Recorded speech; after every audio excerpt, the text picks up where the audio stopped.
Hello, and welcome to this podcast, where we'll be finding out about the skill which every writer wants to achieve, how to make your ideas really enthrall and inspire the reader.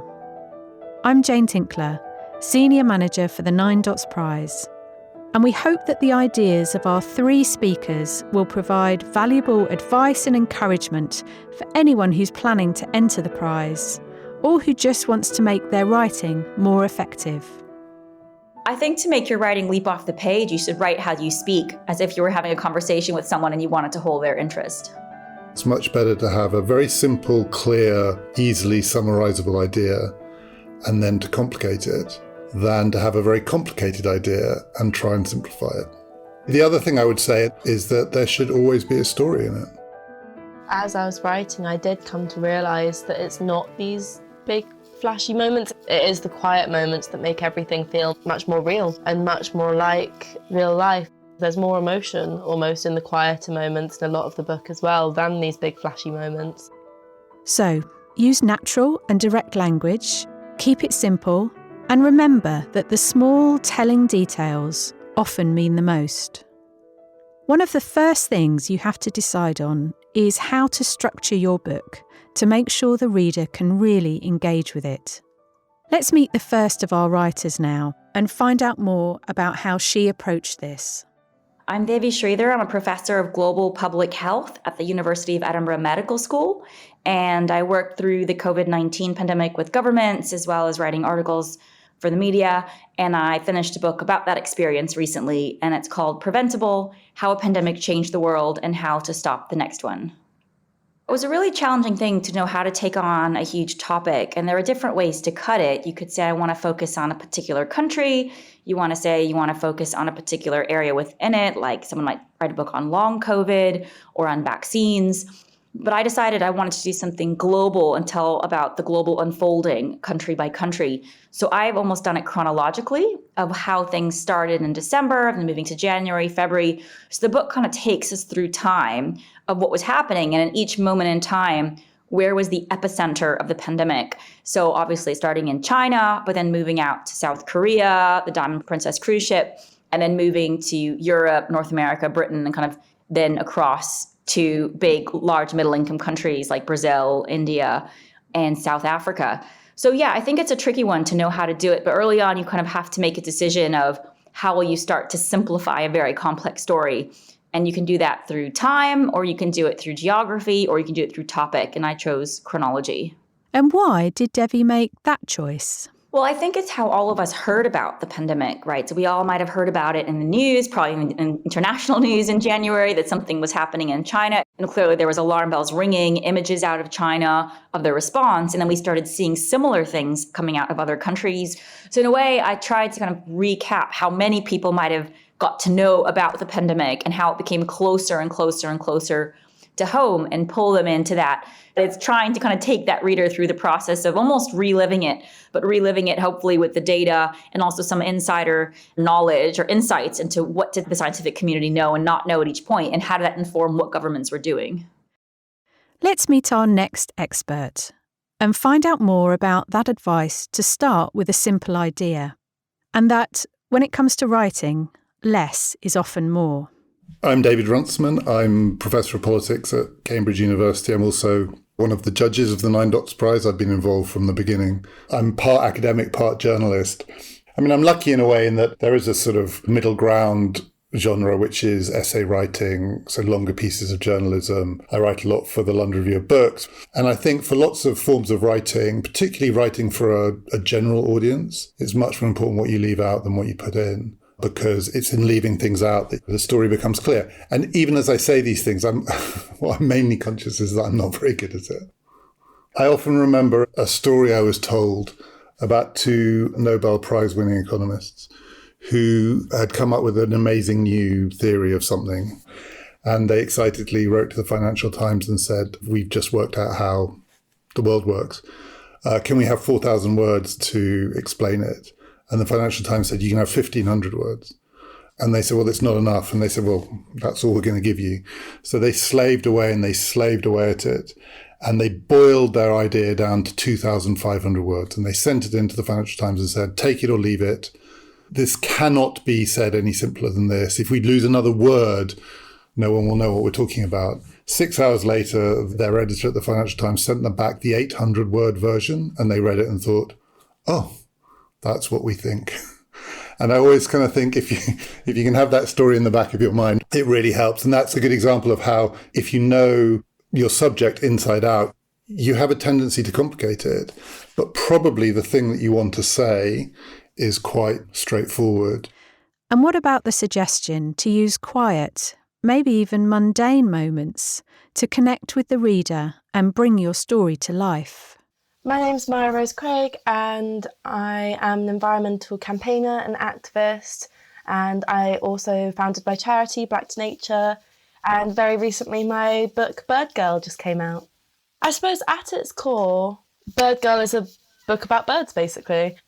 It's kind of more than that as well, because I originally wanted to write a book about birds and all the other things sort of fell into place. And so it ended up being a book about family and growing up and my mum's struggle with quite severe mental illness and also my journey of activism.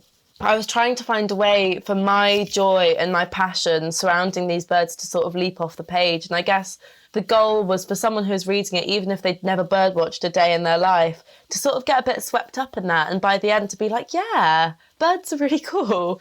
And so I spent a lot of time sort of sending my mind backwards and trying to remember all the small details. But in terms of writing the bird watching, you don't see the bird every single time. And one of the comments that my editor made to me was, you guys just seem to see the bird every single time. Surely that's not true. And I was like, yeah, actually, that's not true. And I wove in just a few stories of us missing the birds as well, because I think half the fun of bird watching is you never know if you will see what you're looking for. Looking in more detail at specific examples of our writers' prose, how do they set about making their words really engaging? For Mya-Rose, her subject matter was, in any case, pretty eye-catching. Well, I personally really wanted to write a book about birds. I was also aware, this isn't a book for bird watchers. It's not even necessarily a book for nature lovers. It's just a book for normal people, I suppose. I'd spent my whole life with people going, but why birds? Why bird watching? And so my original goal with it was for someone to read it and go like, now I understand the bird watching. I suppose just with each bird, I was trying to figure out what made it special to me and why I loved it so much. And one of my favourite bits that I wrote, there's a passage where I absolutely fall in love with hummingbirds when I'm about 8 years old.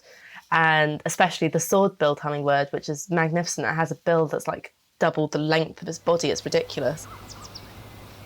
But I remembered the moment when birds became the absolute centre of my world.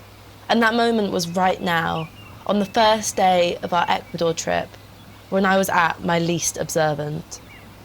It wasn't the bright red and green feeders which hung from the branches of the nearby trees that stopped me in my tracks. Hummingbirds darting frantically between them in their perpetual hunt for more food. I stopped breathing. In the low sun, they sparkled in shades of luminous turquoise, emerald green, and deep velvety violet. I once again puzzled over how such colours could exist in nature. And their wings, they flapped at such speeds they were barely visible, emitting a soft whirring sound. I thought of bees hovering over a field of daisies in the summer. No picture in a guidebook could touch their extraordinary depth of colour, their velocity or their charm. I realised that one of my favourite things about these birds were their beautiful colours. They're in all these iridescent jewel tones. They look like sort of, small flowers or gems just sort of flying around in the rainforest, but also their wings, these furiously fast wings that they have, like I think I say whirring around like a clockwork toy. A tiny bird was moving in a single blur of iridescent green. Its feathers gleamed in the sparks of light striking through the canopy of leaves overhead. The sword-billed hummingbird was putting on a show just for me. How could this bird even fly? Its impossibly thin bill was longer than its body, and yet it took to the air gracefully, its wings whirring like a clockwork toy.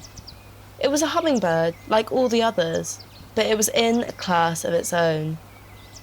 I think detail and texture in general are so important, especially when it comes to something like Bird Girl that is real, you know, it's not fictional. So, for example, in the hummingbird scene, I talk about the way that they were all fighting over feeding and the sugary nectar that had been left out for them, or the way I was sipping this hot chocolate for hours while watching them and letting it go cold. And I think it just makes it all real, especially when you're talking about going to all these other almost fantastical places and seeing all these amazing birds.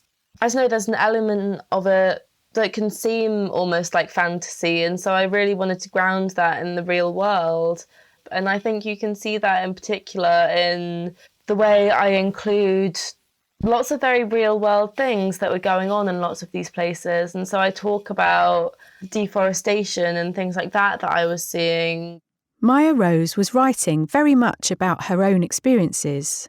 And although her subject matter was much less personal, Devi also recommends bringing something of yourself into your narrative, as she demonstrates in this extract from her book. Yeah, so I was thinking the section on children and COVID, given that so many people have such strong opinions on that, just to try to also show that you can use more informal styles in writing to show people the difficulty that we had. So let me just pull out the excerpt here. I have the book in front of me. The point I'm trying to make is that there were no easy answers on schools. I gave an interview on the 18th of March 2021 to Professor Eric Topol of Stanford University. The schools have kept me up at night because there are so many conflicting data points, and there are so many stakeholders, and they're all not wrong. Sitting in meetings where unions are telling you how teachers are sobbing because they don't want to go into classrooms because they're scared they're going to get infected. You are wondering as a teacher if you're going to get infected and die because we gave the wrong advice. At the same time, we get every week a report from the child welfare officer. You hear about the rises in child abuse and the children who are getting beaten up at home because they're not able to get out. And they have parents who have lost their jobs and they're angry, stuck in tiny flats, and they have no money. You're thinking, well, kids need to get back to school. No one is wrong. Everyone is right in what they're saying to you. How do you give the best scientific advice? What keeps me up, the one thing that does stress me is, am I giving the best scientific advice? Where are the holes in my argument? My take, quite simply, after much reflection and analysis, is that while schools were not super spreading locations like bars or clubs, nor did they operate in a bubble. They were part of a community and mirrored what was happening in terms of cases. Quite simply, the more cases in the community, the more likely it was that the cases would come into a school and students would have to isolate, or that the school would have to shut completely. The best way to keep schools open was to keep cases as low as possible in the community. Something that the editor of Preventable and me talked about was bringing in the personal voice as much as possible, and that there will be a lot of books written about COVID-19. So what makes it unique is when you can bring your personal voice to it and your story of actually how you were involved in this unfolding and how it affected you. And I guess there, what I tried to do is bring people into the room, and you can really imagine sitting there and you have a union member who's like, can you guarantee us that no teacher is going to get infected or die in a classroom? And you're thinking, I can't guarantee that. And I tried to use my personal voice coming out at various bits about this is what I was thinking, or this is what happened when I was sitting in that meeting. And it's interesting because at the start as academics, we don't do that. Like we don't bring ourselves into scientific books or papers. And I've never done that in any of my previous books, even though the first one, I was in the field in India. I wrote it very much third person, right? That was a study of something else out there rather than me in it. And it was really my editor said, you need to put yourself into it. And I was like, but isn't that narcissistic? Like, why would anyone want to know what I was thinking at that moment, or that I like going running, or that I got a pet? And he's like, actually, they would like to know that. That's interesting. And it is funny because that's what's gotten reported afterwards. People are like, oh, she has a tortoise. An unusual pet may be one way to get the reader's attention. But what about grabbing them with a proposition which, at least at first, may seem outlandish or eccentric? It's something David's done. So this is an article I wrote for The Guardian. For a few years now, I've been interested in the question of why children were excluded from voting. And then The Guardian had a series coming out of COVID in which they asked a few writers to come up with a sort of big, radical, perhaps slightly sort of surprising idea about how the world could be different. So it's in a series of what are meant to be slightly provocative or unusual ideas, but making the case that they should be taken seriously. And it was a longer piece as well, so it's, I think, about 5,000 words, so it has quite a lot in it. But it's journalism, and so it has to begin by saying what it's about. 10, 9, 8. So I'll just read the opening couple of paragraphs. 7, 6, 5, 4. There is no good reason to exclude children from the right to vote. Indeed, I believe there is a strong case for lowering the voting age to 6, effectively extending the franchise to any child in full-time education. When I have made this case, as I have done in recent years in a variety of different forums, I am always struck by the reaction I get. It is incredulity. What possible reason could there be to do something so seemingly reckless and foolhardy? Most audiences recognise that our democracy is growing fractious, frustrated and frustrating. Our political divisions are wide, and our institutions seem ill-equipped to handle them. But nothing surely could justify allowing children to join in. Wouldn't it simply make everything worse? It would not. In fact, it might make things better. But to understand why, we first need to understand the nature of the problems our democracy faces, and in particular, the generational divide that has become an increasingly important factor in politics over recent decades. We have never been more divided, and yet we have never had more in common. 3, 2, 1. It then goes on to discuss the ways in which contemporary democracy is not so much divided by class. A much stronger indication of how people are likely to vote is age. Our democracies were set up on the assumption that most people were young. Now we live in societies where most people are old. So the young get outvoted. And the piece begins in the way it does, because I'm aware that you then take that leap and people think you've lost your mind because you're starting to talk about children voting. But if you think there is this injustice and also this imbalance in our democracy that needs to be corrected for, you then, I think, have to have a good reason why that's not the solution, not to bring children into the voting.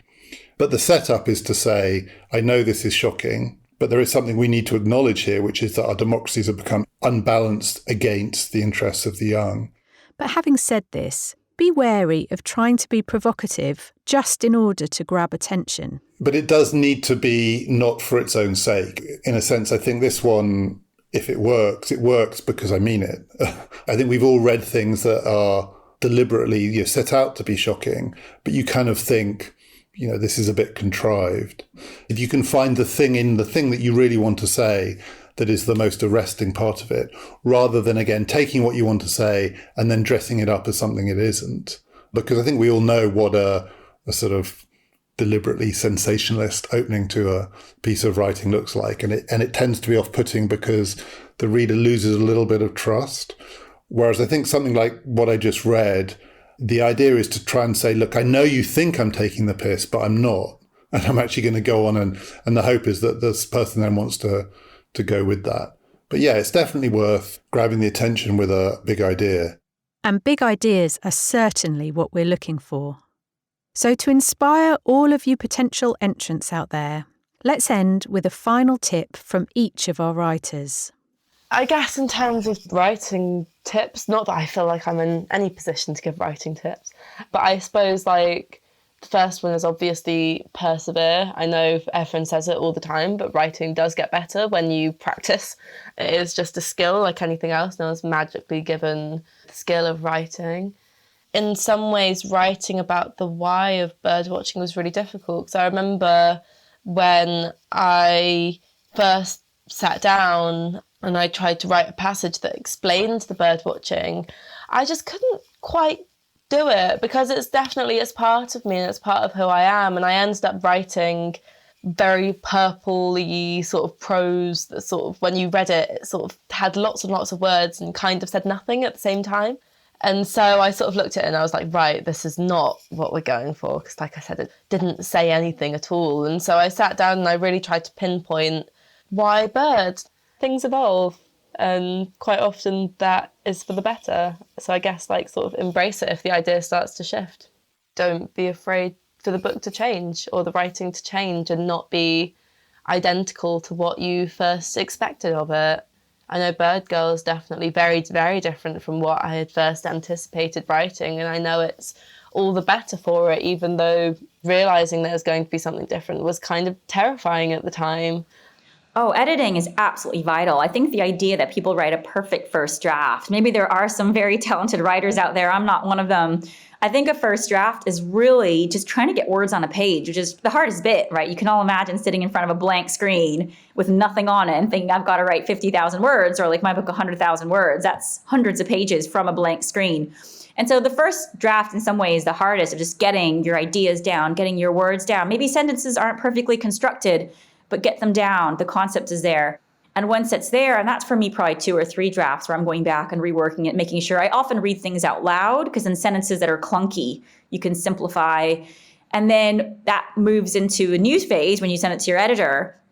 And for my editor, I was sending him individual chapters because he said, if I can feed back to you, you can fix future chapters. Not fix, but you know what I'm looking for.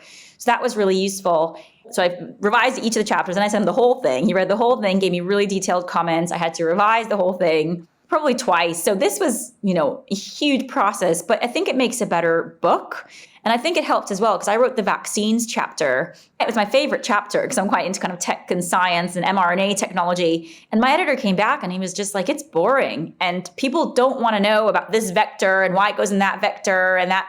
He was just like, you got to simplify it. And then he was like, can you bring more people into it? Because what's interesting is the stories behind Moderna and the people behind Moderna and Pfizer rather than actual technology. And I just kept saying, well, don't people want to know about the biological mechanisms? And he's like, they don't. This is going to make me sound like an academic because academics like me say it to students all the time. But one of the interesting things about this prize, the 9 Dots Prize, is that it's a question. And one of the things that leaps out is an answer to the question. I mean, it might sound odd, but a lot of entries don't answer the question. They use the question as a starting point for a sort of rumination on this and that, or a personal history or whatever it is. Whereas an interesting answer to the question is very, very valuable. And if you have what you think is an interesting answer to the question, put it up front. If you can say up front why this matters, what's at stake in this question, what hangs on it, that's good too. What you don't tend to need is a sort of rambly introduction. I'm going to do this, I'm going to do that, or I hope to do this, or I hope to do that. The way to grab the reader is to go straight in with the heart of it and then show how it might be more complicated than that.